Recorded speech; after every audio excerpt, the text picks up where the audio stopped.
Buju ani tanse wache kwe animki binoje dijnakas maingan dodum kajranong donjaba. My English name is Stephen Kignaswe. I'm a Wolf Clan from Wapul Island, Kajranong Territory. Youth and children, we all play a role in this life. When we're going to school and we're learning, that's when we have a chance to share our opinions, and so we can basically make our voices heard. I think children have an incredible ability to recognize injustices and unfairness. We admit that we live on Algonquin territory, and this does not mean that we almost recognize them. It means much more. It means that they're our friends, and their struggles become our struggle.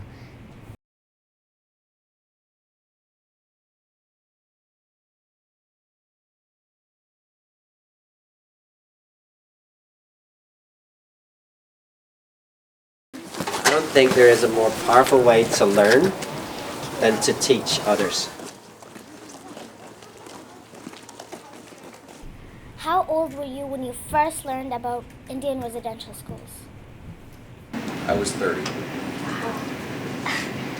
Well, children years ago, not too long ago, but they were taken away from their families and put into residential schools to pretty much take the Indian out of the child. Their language, their culture, everything was pulled away from them. When I first started English, I couldn't speak it. Everything was my native tongue, Inuktitut, but I didn't get a welcome because I couldn't speak the English one. I've been hit, I've been slapped because I couldn't speak the language.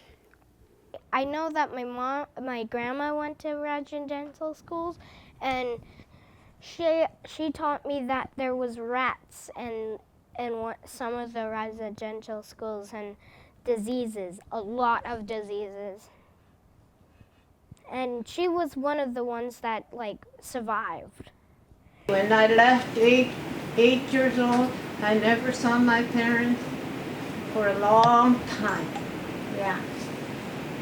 And when the sun goes down in the evening, I look at the sun go down, and I started crying for my mom, because I used to sleep with my mom at 8 years old. I would be beside her, and the baby would be there. And a lot of people lost their brothers, or if there's sometimes kids die, they don't tell the parents. The impact of the residential school system is far from over. Generations of Aboriginal people grew up in an institution with no real parental figure. I think it just really surprised me to know that this happened, residential schools happened, and children today in Canada still don't have good education, clean water, and just some of the basic things that many Canadians have off reserves. These Indigenous people don't have. Dear Right Honourable Prime Minister, I am writing to you about the inequitable treatment of First Nations children. I'm concerned that the Canadian government is not doing the work necessary to rectify the situation. Are you aware that Indigenous children receive only 60 to 80% of the educational funding that their non-Indigenous counterparts receive? Does the First Nations ethnicity make their education less important? What if the cure for cancer is in the mind of someone who can't get an education? This is completely unacceptable in a country as prosperous as ours. This issue is important to me as a potential voter. I urge you to organize your government's efforts. We will not stand by idly. Regards, Amanda Jones. Sincerely, Duncan MacDonald.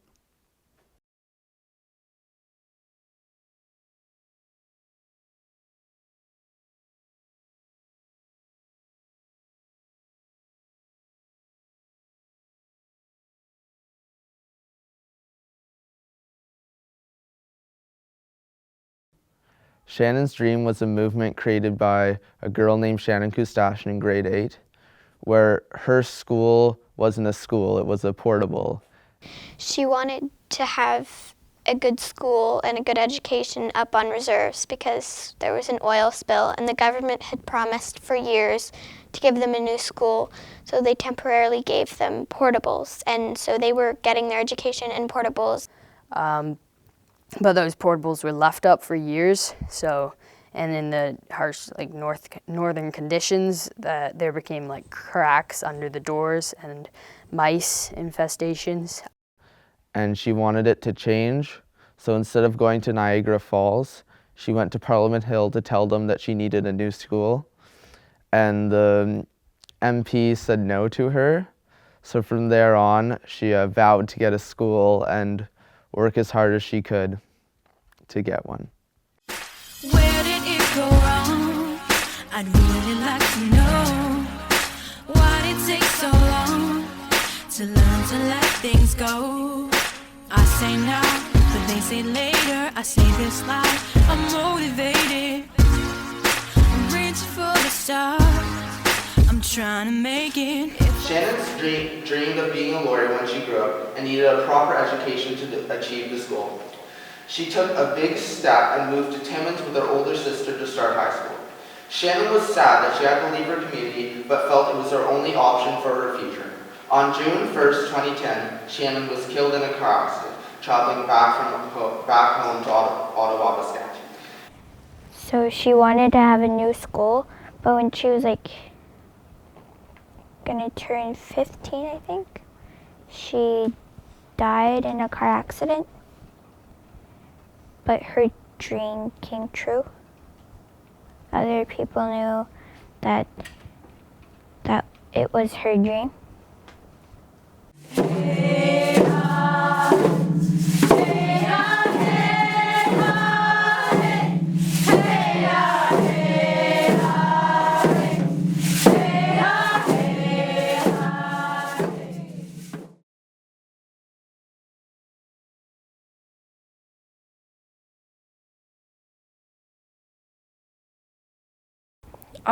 Well, reconciliation is a very big term, it's very broad, but reconciliation to me is basically creating change to make sure that what was in the past will not happen in the future. Reconciliation is when people look back at the mistakes they've made in the past and look back at how they've treated people in the past. Reconciliation means to me to move forward, say sorry, but then you also need to go that extra step or two to make sure that the things you've said sorry for don't happen again. Now that we've apologized, we have to do something about it. The government has apologized for a long time, and they've said sorry and said that what happened was terrible, but they're not really making very many changes because if they really wanted to help, children nowadays wouldn't have the schools they have now with their schooling in portables and not a very good education. Reconciliation means building a new community and have a new life. Tell the truth. After good things gonna happen, we're gonna change some of the parts of Canada. Yeah. Let's start fresh. Let's put history in schools. That's reconciliation means to me. For example, downstairs, my preschoolers and toddlers, I want them to go to high school with the history book about Aboriginal people in their school. That's what I wanted to see with those kids in the future.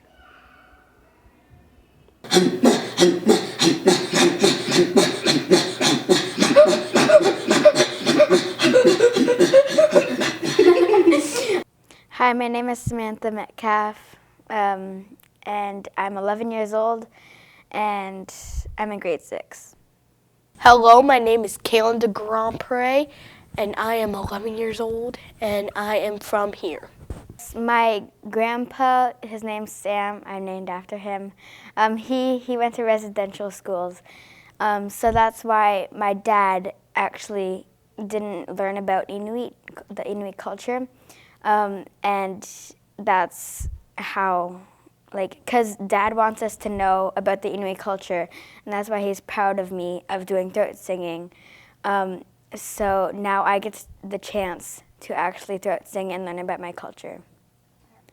It is a traditional game between two women, and whoever laughs first loses. So like in the video of Kaylin and I throat singing for Justin Trudeau, we laughed not on purpose, but like it was part of the game. Just putting that out there. Why was it important for you to be at the swearing-in ceremony? Because I was teaching people and showing them about my culture, and if I did that 60 years ago, it was illegal. Seeing them today, that age, proud to be who they are, proud to be who I am. I did it. They want to show off who they are, which we couldn't do when we were their age. Many issues such as housing, job opportunities, education, and access to healthcare on reserves must be resolved before progress can be made. There are a lot of different ways that youth can get involved in reconciliation. You don't have to have a Shan's Dream Club at your school or an Aboriginal Awareness Club, but you could start one if you don't. You can write letters to your local MPs. You could try and host an event to raise awareness. A really easy thing to do for anybody is just to learn about the problems, like understand them, and tell others about it so they can learn and share. We have a lot of events in Ottawa, but there's also events for Have a Heart Day and Our Dreams Matter Too all across Canada.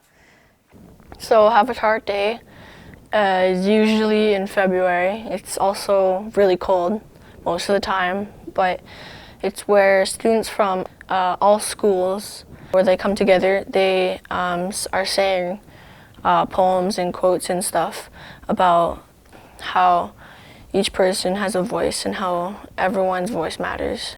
Hearing all of those people sharing the letters, it was inspiring, seeing how many kids are learning about this and encouraged to keep working on it.